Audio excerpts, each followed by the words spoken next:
धम और उस डी में नवयान इन्होंने डाला। नवयान है कि आप जो मनुष्य हैं, हमारी कुर्सी में बैठी हुई प्रत्येक बहन, प्रत्येक भाई, उन सब के अंदर क्या है? मानव है। सबसे पहले क्या है? हम लोग एक मानव है ना। तो मानव का मतलब बुद्ध कौन थे? बुद्ध कोई अवतार नहीं थे, बुद्ध कोई अवतार नहीं थे, बुद्ध मानव थे। और उन्होंने जिस दिन चाहा, मानते हैं ना आप लोग इस बात को, हमारे स्वामी जी लोग इस बात को मानेंगे, उन्होंने जिस दिन चाहा अपने उस अंदर बैठे हुए आत्मा को जागृत किया और भगवान बन गए। तो वही भगवान, वही आत्मा आप सबके अंदर विराजमान है। आप लोग जिस दिन चाहें अपने आप को जागृत करें और ईश्वर की कैटेगरी में आ सकते हैं। आपको किसी पत्थर को, किसी देवता को पूजने की जरूरत नहीं है। यह है नवयानवाद, जो कि डॉक्टर भीमराव अंबेडकर जी ने हम लोगों को दिया। बौद्ध धर्म की एक नई शाखा, बहुत ही सरल भाषा में, कि कहीं पे भी कोई गरीब मिले, कहीं पे भी कोई वंचित मिले। यहाँ जाति की बात तो लोगों ने बना लिया। कहीं पे भी क्या महिलाएं शोषित नहीं होती हैं? हम लोग गांव से जुड़े हुए जनजातियों के बीच काम करते हैं। 50% महिलाएं इस बात की गवाही देंगी कि उनके पति आते हैं, शराब पी करके मारते हैं, पीटते हैं, जो वो लोग मजदूरी करके चोरी छुपे पैसा रख के छीन के ले जाते हैं। तो ये जो है नवयान, ये है कि हम लोग अपने अंदर बैठे हुए भगवान को, ईश्वर को जागृत करें। ये कहा बाबा भीमराव अम्बेडकर ने कि मानवता की पूजा करिए। कहीं पे भी आप किताबों को पढ़ें, ज्यादा से ज्यादा ज्ञान अर्जित करें और अपने सामने बैठे हुए व्यक्ति को, महिला को, बच्चे को, उसके अंदर एक भगवान का दर्शन करें। अगर उसके कष्ट को आप दूर कर देते हैं तो निश्चित रूप से स्वर्ग, नर्क या जो भी हमारे इस जीवित संसार की परिकल्पना है, उसमें सर्वोच्च स्थान को आप प्राप्त करेंगे।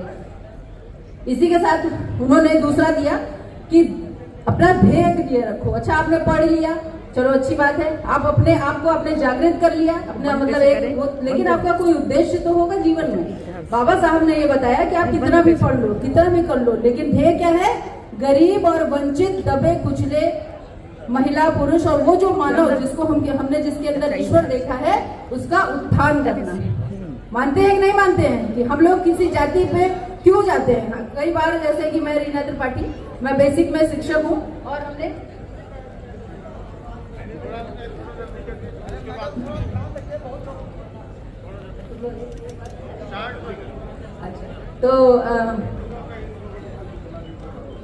तो जो है तो हम लोगों की जो मंच की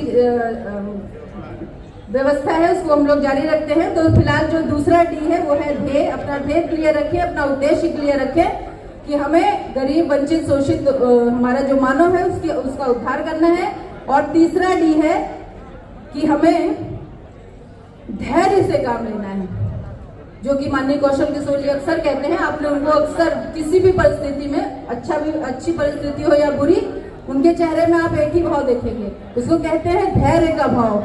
धैर्य रखिए, समय हमेशा एक जैसा नहीं रहता, समय हमेशा परिवर्तनशील रहता है, घड़ी की सुई हमेशा घूमती रहती है। इसलिए हमें धैर्य के साथ, चाहे कितना भी अपमान हो, अगर आपका उद्देश्य क्लियर है तो अपमान सहिए।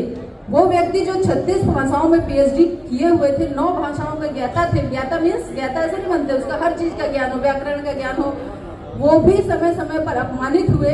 लेकिन उन्होंने हम सबको नियम और कानून में बांधा। अपने उस ज्ञान की वजह से उन्होंने हमें नियम और कानून में बांधा और क्या दिया? एक लिखित संविधान दिया। 165 दिन की अथक मेहनत। आप लोगों ने ये सुना होगा, भी आगे भी सुनेंगे कि इस छानबीन में, जैसे एक बहुत बड़ा कमरा 195 देशों की किताबों से भर गया था, जिसका पढ़ के प्रस्तावना बाबा जी ने निकाली। और इस 165 दिन के बाद जो पुस्तक बन के आई, उसी को कहते हैं भारत का संविधान। और उसका पहला शब्द बाबा जी ने क्या दिया, आप लोग जानते हैं ना? हम भारत के लोग। यानी कि किसी पर्टिकुलर के लिए वो संविधान नहीं था, हम सब के लिए था, बच्चों के लिए, महिलाओं के लिए, पुरुषों के लिए, सबको उन्होंने समानता, स्वतंत्रता और बंधुत्व के भाव में पिरोया, एक माला में पिरोया। तो हम लोग आगे भी अभी अपनी बातों को पूरी करते रहेंगे। गरिमा, जैसा कि मंच का अपना समय है, माननीय जी कुछ ही पलों में यहाँ उपस्थित होने वाले हैं।